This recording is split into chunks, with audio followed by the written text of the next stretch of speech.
Hi everyone, welcome back to my YouTube channel.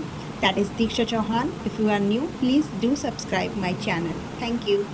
So, this is the second video in which I'm going to talk about the syllabus section wise as well as the strategy you need to follow for the CTET paper. In this video, I'm going to discuss about the child development and pedagogy section, in which I divided them into three parts. First one is child and development, second one is inclusive education, third one is learning and pedagogy. So the first topic I selected is development and growth. Development and growth में आपको mostly इनकी basics भी पढ़ना है और इनके difference between development and growth आपको अच्छे से आना चाहिए. Domains of development that is physical, cognitive, social and emotional and their relation. They are interrelated and they are interdependent. Okay, the principles of development as well as the stages of the development like infancy, childhood, adolescence and adulthood. Individual differences के क्या regions हैं और वो development के कैसे affect करते हैं वो भी आपको आना चाहिए. The stage of development that is adolescence is one of the most important in chapter और we can see the topic of child development and pedagogy. And principles में आपको प्रॉक्सिमो डिस्टिल एंड स्फेडोसाइडल इनका भी मीनिंग आना चाहिए. Heredity and environment के impacts development के ऊपर और the process of socialization, how is it a complex and life long process as well as their types of socialization and their factors, okay, and their relation with development and growth. Second, the topic that I selected, these are the theories of philosophers like Piaget, Vygotsky, Kohlberg and you need to also add there Thorndike. Okay, Piaget and Vygotsky and Kohlberg, these three are most important in CTET paper, whether you are giving paper 1 or 2. यहाँ पे आपको सारे question previous year के आपके जितने भी हैं आप एक पेपर पे नोट डाउन करते जाओ और उससे आपको पता चलेगा कि पियागेट और विगोट्सी में क्या डिफरेंस है. लाइक कॉग्निशन पे ज़्यादा ध्यान दिया गया पियागेट ने एंड विगोट्सी ने सोशलाइजेशन प्रोसेस पे. सोशल इंटरेक्शन में उनके अकॉर्डिंग ज़्यादा मैटर करता था डेवलपमेंट में, बट पियागेट में हमारा जो थॉट प्रोसेस है वो मैटर करता है. बट इनके डिफरेंसेस ज़रूरी नहीं है हर पॉइंट पे डिफरेंट ही हों, आपको ये भी अंडरस्टैंड करना चाहिए. और ये दोनों ही कंस्ट्रक्टिविज्म माइंडसेट के हैं फिलोसोफर्स और आपको लाइक इसका फोल्डिंग, जेपेडी and role play, collaboration method, इन सब का मतलब आना चाहिए. The third topic I selected for the CDP is intelligence and creativity. Intelligence and creativity sections में आपको इंटेलिजेंट टेस्ट से लेकर इंटेलिजेंस क्वेश्चन का फॉर्मूला, मेंटल एज, क्रॉनिकल, ये सारे जिसने भी कॉन्सेप्ट दिया है उनके नेम एज वेल एज उनका मतलब उनसे इंटेलिजेंस थ्योरीज़ भी आती हैं. क्रिएटिविटी थ्योरीज़ बहुत कम देखी गई हैं, उनको आप स्किप कर सकते हो. And divergent and convergent and critical thinking, इनके मीनिंग आपको आना चाहिए. डाइवर्जेंट का क्या मतलब होता है, कन्वर्जेंट का क्या मतलब होता है. एनालिटिकल थिंकिंग, जब हम ज़्यादा किसी चीज़ को ब्रेक डाउन करके समझते हैं उसे एनालिसिस प्रोसेस भी बोलते हैं और वहाँ पे हम एनालिटिकल थिंकिंग का यूज़ करते हैं.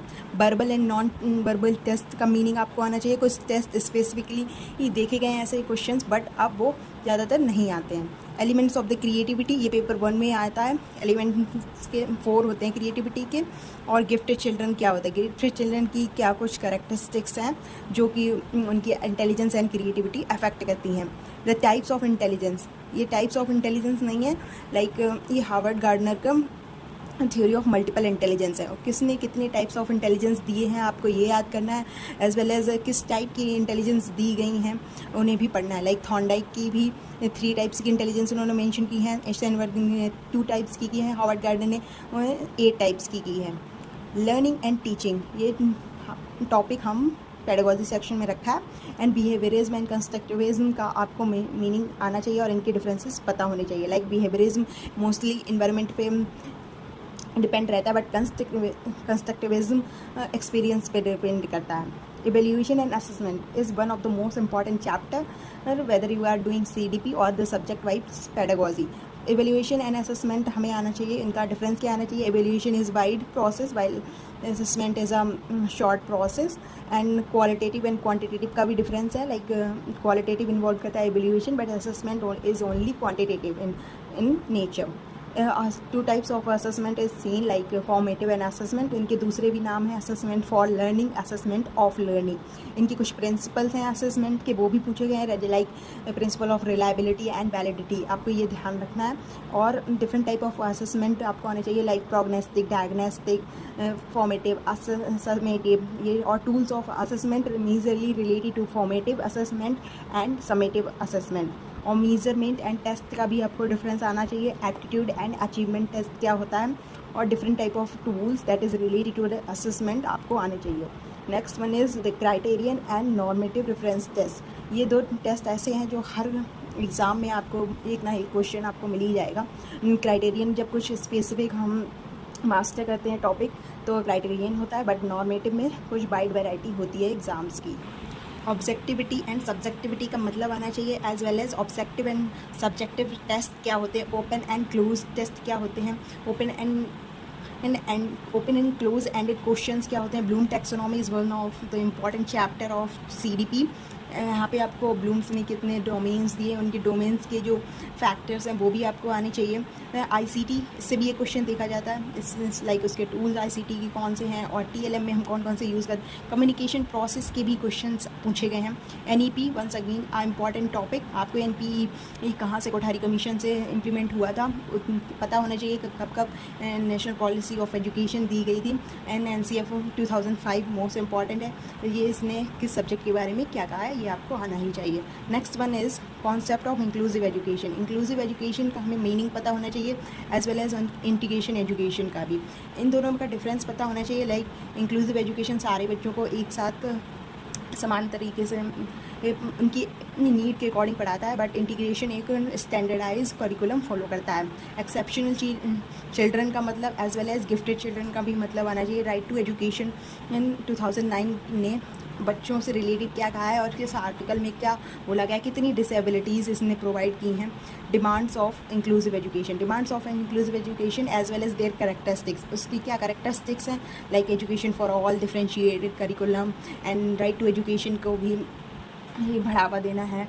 एंड डिसेबिलिटीज़ काफ़ी तरीके की होती हैं, लाइक विजुअल और ऑडियो, ऐसे सारे आपको टाइप्स आने चाहिए, as well as their reasons आने चाहिए, उनके ट्रीटमेंट और क्योर का भी आना चाहिए, और द टीचर्स कौन से मीजर्स अडॉप्ट कर सकता है उन डिसेबिलिटीज़ के इम्पैक्ट्स को रिमूव करने के लिए क्लासरूम में वाइल टीचिंग। आपको ये भी नहीं चाहिए। लर्निंग डिसेबिलिटीज़ ये बहुत इंपॉर्टेंट चैप्टर है, like dyslexia, dyscalculia, dyspraxia, ADHD, autism, ये बहुत सारे, ये हर बार आपको ये क्वेश्चंस मिलेंगे ही। डिसलेक्सिया एंड डिस्कैल्कुलिया ये मेनली न्यूरोलॉजिकल डिसऑर्डर है, ये आपको आना चाहिए। और ऐसी बहुत सारी डिसेबिलिटीज़ आपको PYQ एज वेल एज आपके पास कोई इंक्लूसिव एजुकेशन की बुक है आप वो फॉलो कर सकते हैं, और उनके measures as well as characteristics क्या शो होते हैं जिससे आपको पता चल जाए कि उस बच्चे को कौन सी बीमारी है। ऐसे क्वेश्चन भी आप लास्ट ईयर जनवरी 2024 में ऑटिज्म से related as well as visual disorder से भी रिलेटेड क्वेश्चन आया था, तो आपको वो भी पढ़ना है। इतना पढ़ लेना है कि लाइक आपको पता चल जाए कुछ कैरेक्टरिस्टिक्स अगर क्वेश्चन में मेंशन की गई हैं, आप इजीली बता पाओ कि कौन सा बच्चा इस लर्निंग डिसेबिलिटी से जूझ रहा है। ठीक है। Third section is learning and pedagogy. Learning and pedagogy में लर्निंग एंड टीचिंग को मेजरली देखा गया है, और जहाँ पे लर्निंग है, learning means modification of behaviour.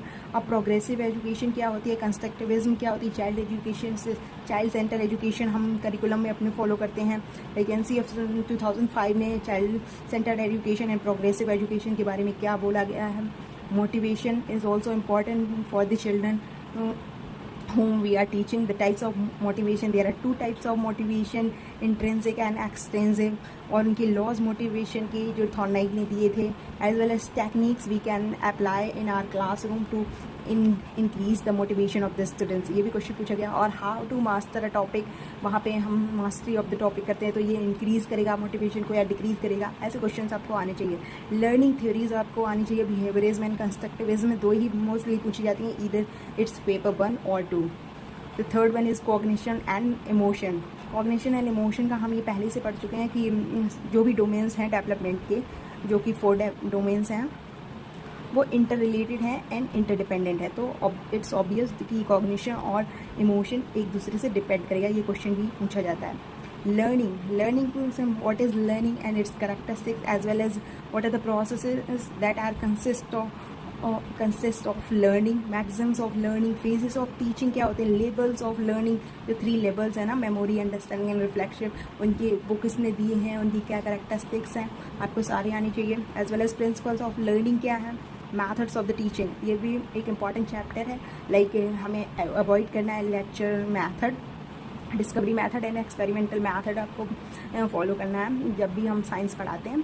और डिमॉन्स्ट्रेशन मेथड को भी आप साइंस में यूज़ कर सकते हो। लाइक अभी ये इंपॉर्टेंट चैप्टर है, टॉपिक है sorry, project and problem solving. हर बार इनसे क्वेश्चन पूछा गया, जो कि प्रोजेक्ट जो मेथड है वो किलपैट्रिक ने दिया है, जो कि स्टूडेंट था जॉन ड्यूई का। ये क्वेश्चन भी पूछा गया है। और इनका जो मेथड है प्रोजेक्ट एंड प्रॉब्लम सॉल्विंग, ये प्रैग्मेटिज्म, अमेरिकन फिलोसफी, साइकोलॉजी के ऊपर बेस्ड है। ये आपको आना चाहिए, इन दोनों के बारे में आना चाहिए। Even types of curves of learning, यहाँ पे 3 types of curves of learning ये भी होना चाहिए। Role of a teacher related to curriculum as well as TLM का क्या यूज़ है। और इंडक्टिव एंड डिडक्टिव मेथड आपको आना चाहिए। इंडक्टिव में हम bottom to top approach follow करते हैं, वाइल डिडक्टिव में टॉप डाउन अप्रोच फॉलो करते हैं। एनालिटिक एंड सिंथेटिक मेथड में, एनालिटिक में कुछ भी हम एनालाइज करें तो कुछ बड़ी प्रॉब्लम को थोड़ी छोटे छोटे सॉल्यूशंस में हम सॉल्व करते हैं। एंड सिंथेसिस में हम छोटे छोटे सॉल्यूशन से एक बड़ी प्रॉब्लम सॉल्व करते हैं। ठीक है, ऐसे कुछ आपको डिफरेंस आने चाहिए। सो इतने टॉपिक मैंने अरेंज किए हैं आप लोगों के लिए। So I hope this video will help you in your upcoming CTET paper. So thank you so much.